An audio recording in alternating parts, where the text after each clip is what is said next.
Ora, muito bom dia a todos à segunda aula sobre a civilização grega. Ao longo desta aula iremos ao encontro dos programas escolares do 7º e 10º anos, falando sobre dois pontos: a situação da Grécia no período clássico, séculos 5 e 4 a.C., e o modelo ateniense, portanto o modelo que regia a polis de Atenas durante o mesmo período. Como tínhamos visto, a Grécia Antiga não compreendia apenas a Península Balcânica e ilhas adjacentes, mas inúmeros outros pontos nas bacias do Mar Negro e Mediterrâneo.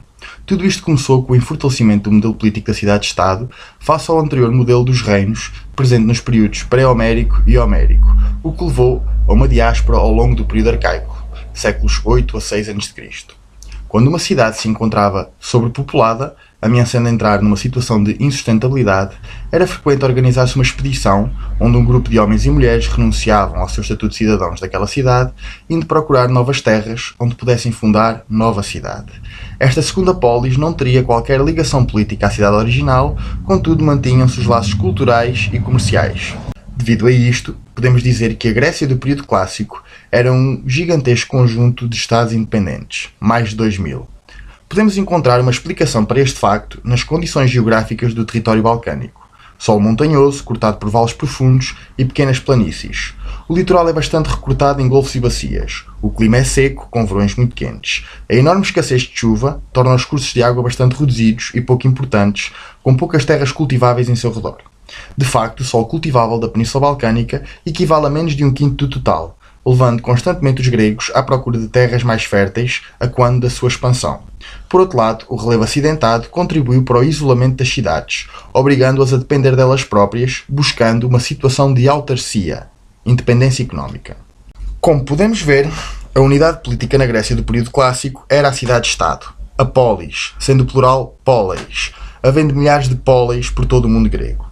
A polis não correspondia apenas à cidade em si, mas igualmente um território envolvente. A Atenas, por exemplo, cabia todo o território da Ática, enquanto a Esparta cabria a administração de toda a Lacónia. Cada polis tinha, portanto, a sua economia, o seu conjunto de leis, o seu aparelho administrativo e o seu exército próprios. Por regra, todas as polis se dividiam em três zonas distintas: a Acrópole, o Ágora ou Praça Pública e a zona rural. A Acrópole é geralmente um local elevado, muitas vezes reforçado por muralhas, onde em tempos conturbados a população da cidade se abrigava no caso de um ataque inimigo. Com o aumento da segurança face a estes ataques, a Acrópole foi se tornando cada vez mais um local de culto religioso. Era o local onde se encontravam os templos principais e, portanto, o local onde a população se dirigia durante a celebração das cerimónias religiosas ou simplesmente para prestar culto aos deuses através de ofrendas. O Ágora, ou Praça Pública, era toda a zona baixa da cidade em redor da Acrópole. Era no Ágora onde se encontravam as lojas, os mercados, a residência dos cidadãos mais abastados, os templos menos importantes e todos os edifícios necessários ao funcionamento administrativo da cidade, tais como tribunais, quartéis e assembleias, ou edifícios para o divertimento como teatros. Como iremos ver mais à frente, o Ágora ateniense teve bastante importância na democracia, sendo um local onde os cidadãos frequentemente se reuniam para debater as ideias políticas. Finalmente, existia toda a zona rural sob a administração da polis, composta pelos campos em redor, onde era praticada a agricultura que alimentava os mercados desta polis, pois, como vimos, as cidades procuravam a autarcia e seria impossível alimentar uma população de alguns milhares de habitantes sem uma produção agrícola equivalente. Portanto, como vimos, a Grécia do período clássico constituía uma grande exceção face às outras civilizações da Antiguidade, por não constituir um território político unificado. Se procurarmos uma definição do Antigo Egito ou do Império Romano, temos apenas de considerar todo o território debaixo do manto do faraó ou do imperador, respectivamente. Mas para encontrarmos uma definição da Grécia Antiga, temos imperativamente de nos referirmos à cultura. Um grego, ou heleno, era todo aquele que partilhava os mesmos antepassados, a mesma língua e a mesma religião, independentemente do local onde habitava ou do modelo político que seguia. É desta forma que temos de considerar esta civilização. Ora, vamos então ao nosso tradicional resumo. A civilização grega do período clássico não era uma unidade política, mas um conjunto de cidades-estado independentes a que se dá o nome de polis. E haviam inúmeras polis por todo o mundo grego, que não era apenas a Península Balcânica, mas bastantes territórios à volta dos mares Negro e Mediterrâneo. Uma polis dividia-se geralmente em três zonas: a Acrópole, o Ágora e a zona rural. Como não havia uma ligação política entre as cidades gregas, essa ligação era conseguida sobretudo pela língua, pela cultura, pela religião e pelo culto dos antepassados. Durante o período clássico, Atenas veio a tornar-se a polis mais próspera de toda a Grécia. Apesar de uma agricultura pobre em toda a região da Ática, Atenas conseguia ainda uma boa produção de produtos como vinho, trigo e azeite, para além de uma forte pecuária de gado ovino e caprino nas regiões montanhosas e a exploração de riquezas minerais como o mármore e a prata. Isto, aliado à sua proximidade com o mar, levou a estimular as rotas comerciais pelos mares Negro e Mediterrâneo. A grande entrada de mão de obra estrangeira, os famosos metecos de que iremos falar, ajudou também a estimular áreas como o artesanato de cerâmicas, armas, estátuas, todo o tipo de utensílios em bronze ou ferro e mesmo navios. Atenas contava com a melhor indústria naval de toda a Grécia clássica, o que lhe permitiu contar com uma gigantesca frota que se veio a tornar decisiva durante as invasões persas. O seu porto naval, o famoso Porto do Pireu, era um dos portos mais frequentados desta época e onde as transações eram já realizadas por meio de moeda, o dracma, ainda uma novidade naquela época. O forte imperialismo de Atenas vai ainda ser reforçado por alguns fatores externos. Entre 492 e 472 a.C., dois reis persas, Dário e Xerxes, irão tentar conquistar os territórios da Grécia. As invasões persas, ou guerras médicas, irão ser esmagadas, a muito custo, pela união das cidades gregas, onde o apoio da frota naval de Atenas teve um papel fulcral. Após estas, Atenas muniu-se da sua influência para criar uma liga entre as várias cidades gregas para a melhor defesa do seu território, a Liga de Delos, criada em 477 a.C. na cidade de Delos e posteriormente mudada para Atenas. Através do controle da Liga de Delos, a cidade de Atenas conseguiu estender a sua área de influência a muitas cidades gregas, podendo controlar os seus interesses de uma forma indireta. Todavia, talvez a maior invenção de Atenas clássica, que veio influenciar os nossos dias, tenha sido o seu modelo político, a democracia. Ao longo da sua história, a polis de Atenas foi governada por vários modelos políticos, tendo sido uma monarquia, uma oligarquia e até mesmo uma tirania. Contudo, ao longo dos séculos 6 e 5 a.C., vários conflitos sociais levaram esta cidade a desenvolver o modelo político da democracia. Isto é, demos, que significa povo, kratos, que significa força ou poder. O poder do povo. O modelo da democracia foi uma construção gradual onde se destaca a ação de três grandes políticos: Solon, Clístenes e finalmente Péricles. Solon foi o primeiro a proclamar a igualdade entre os cidadãos atenienses, sem atender ao nascimento ou à riqueza, acabando ao mesmo tempo com a escravatura por motivo de dívidas. Em 509 a.C., Clístenes reconheceu os três princípios da igualdade dos cidadãos: isonomia, isocracia e isegoria, de que falaremos adiante, criando igualmente uma nova forma de acesso ao poder. Dividiu o território da Ática em 10 tribos, que por sua vez se dividiam cada uma em 10 demos. Sob esta base, seriam sorteados os cidadãos que deveriam ocupar os cargos políticos da cidade, de modo a que todas as zonas da administração estivessem representadas de igual forma na política. Não sendo a política, na altura, uma atividade recompensada, encontrava-se dominada pelos mais ricos, que poderiam dispensar o seu tempo a esta atividade. Para isso, em 479 a.C., Péricles vai complementar o trabalho dos outros dois, criando as mistoforias, espécie de um subsídio pago a todos os que ocupavam cargos públicos. O poder legislativo, consultivo e executivo de democracia ateniense encontravam-se na mão dos seguintes órgãos ou cargos políticos: Eclésia, ou Assembleia Popular, a Bulé, ou Conselho dos 500, um grupo de arcontes e um estratego. A Eclésia, ou Assembleia Popular, era a base de toda a estrutura governativa. Reunia-se 3 a 4 vezes por ano na coluna de Pnix e estava aberta à participação de todos os cidadãos. Era nesta Assembleia onde se tomavam as principais decisões políticas, tais como discutir e aprovar as leis, decidir sobre a paz ou sobre a guerra, avaliar a ação dos magistrados e deliberar sobre assuntos vários respeitantes ao governo da cidade. A votação era igualmente feita de braço no ar, contudo, para alguns assuntos mais delicados, os cidadãos poderiam exigir que esta fosse secreta. A Bulé, ou Conselho dos 500, era uma assembleia mais restrita, composta, como o nome indica, por 500 cidadãos, sendo eleitos 50 anualmente para representar cada tribo, não podendo nenhum cidadão ser membro da Bulé mais do que 2 vezes em toda a sua vida. O papel da Bulé era sobretudo legislativo, ou seja, elaborava os projetos de lei que regiam a cidade. Contudo, as propostas de lei apresentadas pela Bulé deveriam ser posteriormente aprovadas ou reprovadas pela Eclésia. Os arcontes eram um grupo de 10 magistrados tirados à sorte anualmente, havendo um por cada tribo. Era um cargo bastante prestigiado, embora as suas funções se resumissem à presidência das cerimónias religiosas e funerárias, bem como à presidência nos tribunais. Os antigos arcontes eram frequentemente recrutados para ocupar o cargo de membros do Areópago, o mais importante tribunal de Atenas, a título vitalício.